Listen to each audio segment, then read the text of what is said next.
às nossas vidas. Que Deus em Cristo continue nos abençoando essa noite.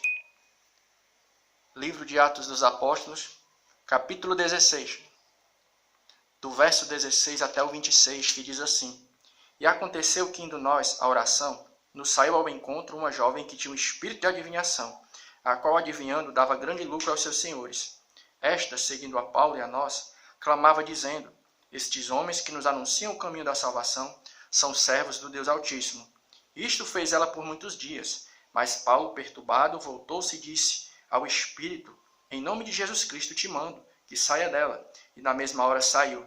E vendo os seus senhores que a esperança do seu lucro estava perdida, prenderam a Paulo e Silas, e os levaram à praça e aos magistrados. E apresentando aos magistrados, disseram: Estes homens, sendo judeus, perturbaram a nossa cidade, e nos expõem costumes que não nos é lícito receber e nem praticar, visto que somos romanos. E a multidão se levantou unida contra eles, e os magistrados, rasgando-lhes as vestes, mandaram açoitá-los com varas. E, havendo-lhes dado muitos açoites, os lançaram na prisão, mandando ao carcereiro que os guardasse com segurança, o qual, tendo recebido tal ordem, os lançou no cárcere interior e lhes segurou os pés no tronco. E perto da meia-noite, Paulo e Silas oravam e cantavam hinos a Deus, e os outros presos os escutavam. E de repente sobreveio um tão grande terremoto que os alicerces do cárcere se moveram, e logo se abriram todas as portas e foram soltas as prisões de todos. Né? Então esse texto bíblico aqui, ele vai nos estar narrando um momento em que Paulo e Silas eles estavam saindo de um momento de adoração, estavam cultuando ao Senhor, e naquela situação uma jovem surge.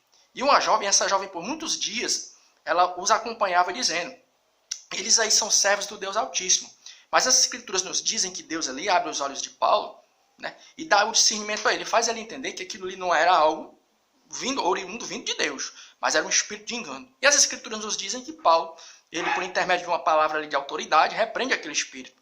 Mas essa jovem, por intermédio daquele dom que ela tinha, ela dava um certo tipo de lucro aos seus senhores. Né? E eles, indignados por aquela situação, porque do momento em que ela perde o dom, aquele dom de adivinhação, eles perdem também a fonte de lucro, eles mandam prender Paulo e Silas e mandam açoitá-los. Né? Mas as Escrituras nos dizem que naquele momento que eles estavam encarcerados, quando deu mais ou menos meia-noite, eles começaram a louvar a Deus.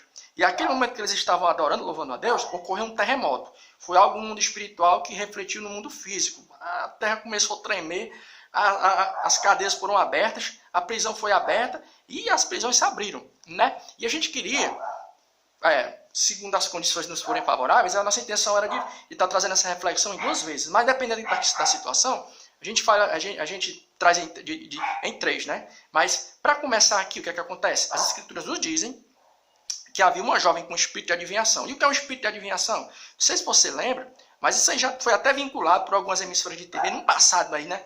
Tipo assim, haviam pessoas que às vezes chegavam em praça pública e o sujeito vendava os olhos da menina.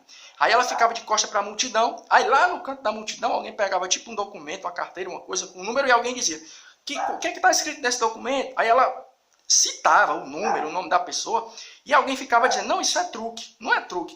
Tudo bem que tem momento que é truque, mas a grande verdade é que existe o quê? O chamado espírito de adivinhação. Né? E era o que essa jovem tinha. E ela vinha acompanhando Paulo e Silas e dizendo por muitos dias: eles aí são servos do Deus Altíssimo. Primeira parte da reflexão: a gente aprendeu no nosso meio que o diabo é o pai da mentira. Mas tu sabia que às vezes o diabo ele fala uma verdade para nos enganar? Porque essa jovem ela não falou uma mentira.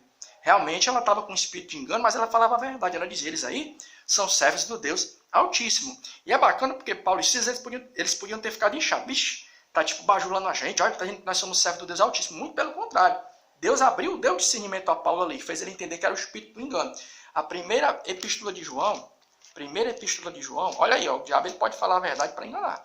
Primeira epístola de João, capítulo 1, verso 1, que diz assim: Amados, não criais em todo espírito, mas provai se esses espíritos são de Deus, porque já muitos falsos profetas se têm levantado no nosso meio. Agora, a primeira epístola de Paulo, capítulo 12, o verso 10, vai falar acerca dos dons espirituais. Primeira epístola de Paulo, capítulo 12, verso 10. Primeira epístola de Paulo, capítulo 12, verso 10, que diz assim: E a outro, a operação de maravilhas, e a outro, a profecia, e a outro, o dom de discernimento de espíritos, Então, tanto a primeira carta de Paulo, capítulo 12, verso 10, como a primeira epístola de João, capítulo 4, verso 1, vão fazer referência ao quê? Não criais em todo espírito, dom de discernimento. É uma coisa que poucos de nós no meio pentecostal a gente busca.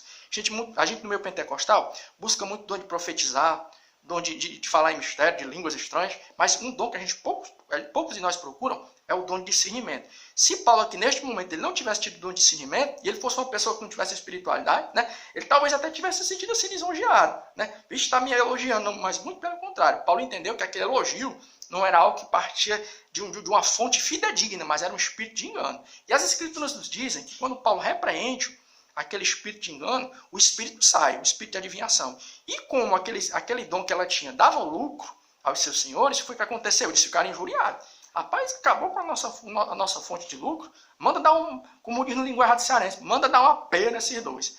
E as escrituras nos dizem que eles foram levados encarcerados. Aí é bacana o seguinte, ó, esse sujeito aqui, ó, os senhores dessa jovem, eram um espírito de engano.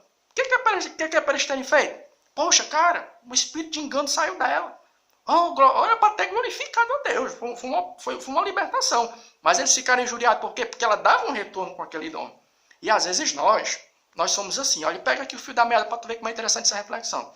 Às vezes nós não estamos preocupados se aquilo que está gerando retorno vem do engano. A palavra que a gente estava procurando é o quê? É pragmatismo. Você sabe que essa é uma pessoa pragmática? Uma pessoa pragmática. A pessoa pragmática, aquela pessoa, tipo assim, ó, ela não está preocupada se aquilo ali é uma coisa que não é bacana, não é interessante, não é certa. Contanto que aquilo dê um retorno. Ou seja, os fins justificam os meios. Não importa se isso aí é uma coisa, não é uma coisa errada, contanto que dê certo. O importante aqui é dar certo. E às vezes todos nós, às vezes a gente engole muitas coisas, todos nós. A gente sabe que é engano. A gente engole por quê? A gente aceita por quê? Não, isso é engano. Deus já me mostrou, Deus já me revelou. Não, mas está dando retorno, deixa aí. Né? Mas que Deus em Cristo essa noite, ele vem fazer duas coisas com a gente. Primeiro, dar a visão de discernimento de Paulo. E segundo, tirar da gente esse negócio aqui que estava acontecendo com os senhores dessa jovem. Às vezes nós somos assim, nós somos pragmáticos, né? Os fins justificam os meios. Não importa se aquilo ali vem do engano, contanto que dê algum tipo de retorno. Mas que Deus em Cristo, ele nos dê a visão de Paulo e não nos faça ser como essas pessoas, os senhores dessa jovem. Eles estavam assim, eles sabiam que era coisa do engano, mas tipo assim, ó, tá dando retorno, contanto que dê retorno, não importa. O importa é que dê algum tipo de retorno. Mas que Deus em Cristo, dessa noite, ele continue nos abençoando. Se Deus nos permitir, a gente dá continuidade a essa reflexão. Que Deus em Cristo abençoe você, meu filho, minha irmã, meu irmão, você que está na tua casa, meu irmão, essa noite. É o que eu já ia dizer. É como se fosse uma oração, mas a grande verdade é essa, né? Nós agradecendo essa oportunidade. Você aí que curte, às vezes que compartilha as nossas reflexões, nós agradecemos a Deus por tudo que está acontecendo. Amém.